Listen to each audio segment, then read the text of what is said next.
Hello बच्चों, आइए हम ये क्वेश्चन सॉल्व करते हैं।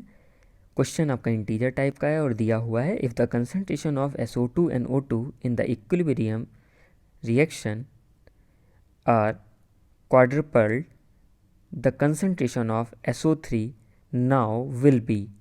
तो इस क्वेश्चन में कह रहा है कि अगर आपके पास SO2 और O2 के कंसंट्रेशन को 4 गुना कर दिया जाए तो SO3 के कंसंट्रेशन में क्या फ़र्क पड़ेगा।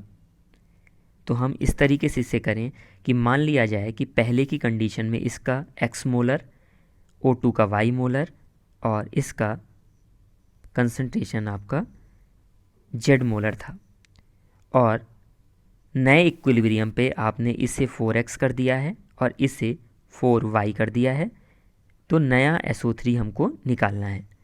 तो इन दोनों केसेस में हम कह सकते हैं केसी तो सेम ही होने वाला है। इस वजह से कैसे करेंगे, SO3 का कंसंट्रेशन का होल स्क्वायर अपॉन SO2 के कंसंट्रेशन का होल स्क्वायर इंटू O2, इसका इस्तेमाल करने वाले हैं। यहाँ पे अगर हम लिखें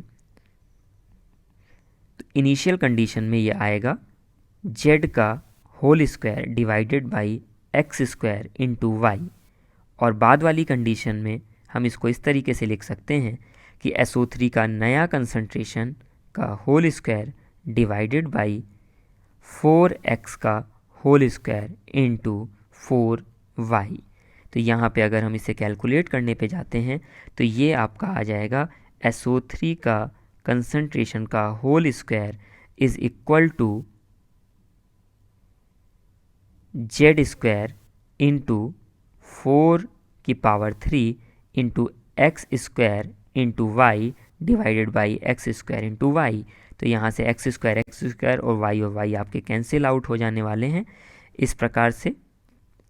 और अब अगर आप SO3 का नया कंसंट्रेशन निकालते हैं तो यहाँ पे ये आ जाएगा आपका 64 का अंडर रूट इंटू Z, या कहें 8 times of Z। It means that initial concentration of SO3 का 8 टाइम्स इंक्रीज कर जाएगा। So that's your final answer. Thank you and I hope you understood it very well.